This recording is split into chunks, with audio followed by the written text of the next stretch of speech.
નમસ્કાર મિત્રો, હું યોગેન્દ્ર પારેખ. મહાત્મા ગાંધીજી વિશે પ્રકરણ પહેલું. સુદામાપુરીનો સપૂત. લેખક યોગેન્દ્ર પારેખ. વિશ્વ સાહિત્યમાં પ્રતિષ્ઠિત સત્યના પ્રયોગોના પ્રથમ પ્રકરણમાં માતા પિતાનો ટૂંકો પરિચય આપ્યા પછી ગાંધીજી લખે છે, આ માતા પિતાને ત્યાં હું સંવત 1925 ભાદરવા વદ 12ને દિવસે એટલે સને 1869ના ઓક્ટોબરની 2જી તારીખે પોરબંદર અથવા સુદામાપુરીમાં જન્મ પામ્યો.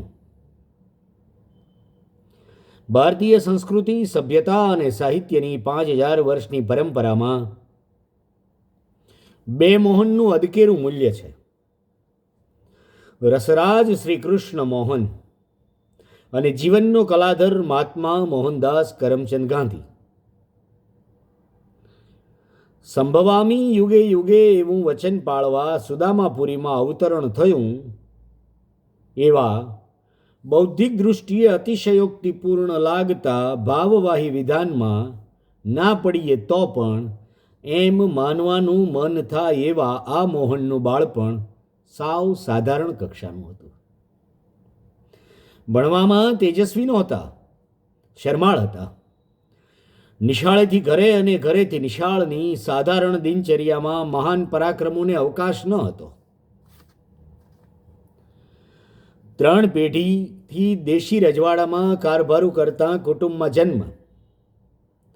પિતાજી કરમચંદ ગાંધી પોરબંદર, વાંકાનેર, રાજકોટ રાજ્યમાં દિવાન અને માતા પુતળીબાઈ ધર્મપરાયણ, વ્યવહાર કુશળ, વ્રત ઉપવાસ કરનારા ભારતીય પરિવાર પરંપરાના આદર્શ ગૃહિણી હતા. પિતાજીની કર્તવ્ય નિષ્ઠા અને અપરિગ્રહ વૃત્તિને કારણે દિવાન હોવા છતાં તેમણે ક્યારેય સંપત્તિ સર્જનનો વિચાર પણ કર્યો ન હતો. તેમની વૃત્તિ અપરિગ્રહ વૃત્તિ હતી. અપરિગ્રહ એટલે સંગ્રહખોરીનો અભાવ. અને તેથી વિલાયત ભણવા જતી વખતે મોહનદાસના મોટા ભાઈને કરજ કરવું પડેલું. 1888ના સપ્ટેમ્બરની 4મી તારીખે વિલાયત જવા માટે મુંબઈનું બંદર છોડ્યું તે અગાઉ 18 વર્ષમાં આ જણ કંઈક અનોખું કરશે અને માનવ જાતિનો મૂલ્યવાન પ્રતિનિધિ બનશે એવા કોઈ એંધાણ મળ્યા નહોતા. પોરબંદર, રાજકોટના પ્રતિષ્ઠિત દિવાન કુટુંબના વૈષ્ણવ ધર્મી યુવાને કિશોર વયમાં પહોંચતા સુધીમાં એવી ઘણી ભૂલો કરી હતી જે સંસ્કારી પરિવારના પુત્રમાં જોઈને જાણીને આજે પણ આઘાત લાગે. માંસાહારની વાત માતા પિતાને ખબર પડે તો વણ મોતે તત્કાળ મૃત્યુ જ નીપજે એવું જાણતા છતાં કુસંગે ચડેલા આ કિશોરને વધુ પતનમાંથી ઉગારી લે છે તેની સત્ય પ્રીતિ. એના મિત્રએ એવી સમજ આપેલી કે અંગ્રેજો માંસાહાર કરે છે તેથી બળવાન છે. જો આપણે અંગ્રેજો સાથે લડવું હોય તો બળવાન થવું પડે અને માંસાહાર કરવો પડે.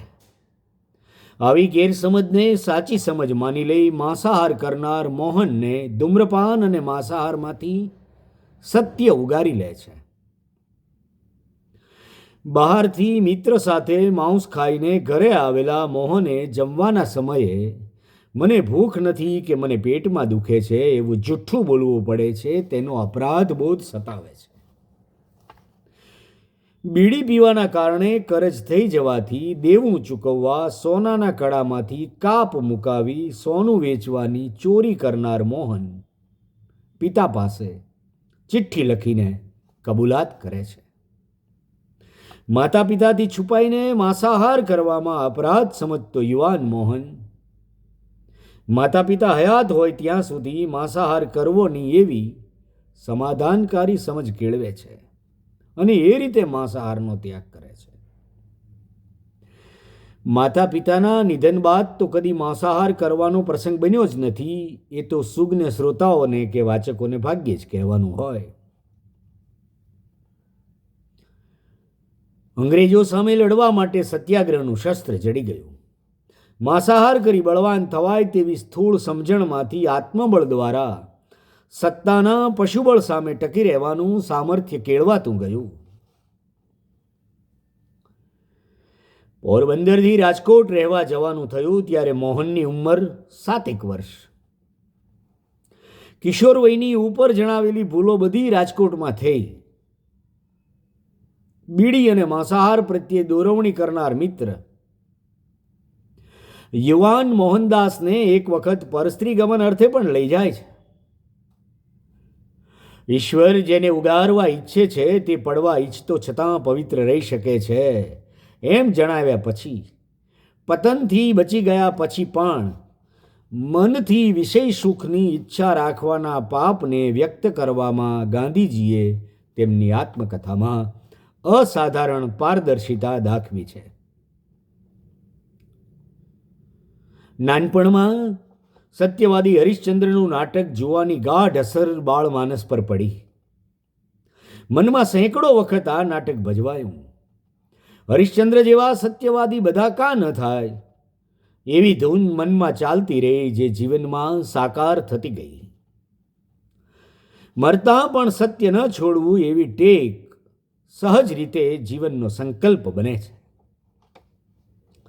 સાધારણ મનુષ્ય પૂરી જાગૃતિ અને સત્યનિષ્ઠાથી જીવે તો પોતાનું માણસ હોવાપણું સાર્થક કરી શકે છે એવું સીધું સાદું વાસ્તવ આ મહાત્મા તરીકે જાણીતા અત્યંત સાધારણ માણસની કથા છે.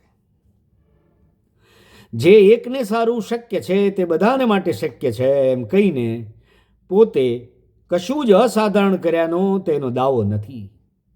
લોભ, મોહ, પ્રતિષ્ઠા, સંપત્તિ સર્જન અને સત્તાની તીવ્ર લાલસામાં બહુવિધ અરાજકતામાં અટવાયેલી માનવજાત માટે ગાંધીજીની સાદગી, ગાંધીનું સત્ય, ગાંધીજીનું જીવન કર્મ, જીવનશૈલી સદાય માર્ગદર્શક છે. ગાંધીજીએ જીવનમાં ભૂલો ઘણી કરી હતી પણ એકની એક ભૂલ બીજી વખત નથી કરી. નિત્ય વિકાસશીલ હોવાના કારણે પોતાના અભિપ્રાયને તેઓ જડતાથી વળગી રહ્યા નથી. જીવન માટે જરૂરી એવા આચરણો સમાજમાંથી લુપ્ત થતા જણાય ત્યારે નાનકડું નિસ્વાર્થ કાર્ય પણ મહાન આદર્શનો દરજ્જો પામે છે.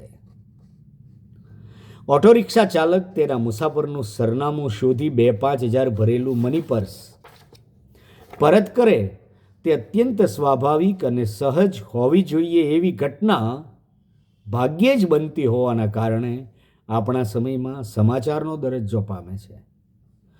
હોટલમાં ક્યારેય નહીં જમનાર માણસ કે માતૃભાષામાં શુદ્ધ લખી બોલી શકનાર માણસોને મહાન ગણવા પડે એવા ઉદાર સમયમાં આજે તો મોહનદાસ કરમચંદ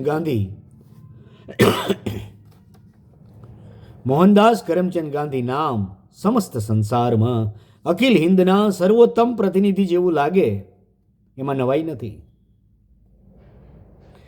ગાંધીજીનું જીવન કાર્ય માત્ર આઝાદી આંદોલનના અગ્રણી તરીકે સીમિત નથી. તેઓ માત્ર પોરબંદરના કે માત્ર ગુજરાતી કે માત્ર ભારતીય ન હતા. ધર્મ, પ્રદેશ, કોમ, ભાષા આદિ સીમિત ઓળખથી મુક્ત માનવ એટલે ગાંધી. તે સમયની કોંગ્રેસના અગ્રણી તરીકે તેમને જોવા કે મૂલવવાના નથી. તેમના સ્વપ્નનું ભારત કેવું હોય તે તો તેમના નિકટવર્તી અનુયાયીઓ પણ સમજી શક્યા નહોતા. આઝાદ ભારતમાં કોંગ્રેસે સત્તાલક્ષી રાજકીય પક્ષ તરીકે રહેવાને બદલે સેવાલક્ષી સંગઠનમાં રૂપાંતરણ કરવું એવી વસિયત લખનાર રાષ્ટ્રપિતાની જીવનયાત્રાને ભક્તિપૂર્વક નહીં પણ જિજ્ઞાસાપૂર્વક પામીએ તો સાંપ્રત અને ભાવિ દેશકાળને સહાયક એવું ભાથું અવશ્ય પ્રાપ્ત થશે. આપે મને સાંભળ્યો એ બદલ ખૂબ ખૂબ આભાર.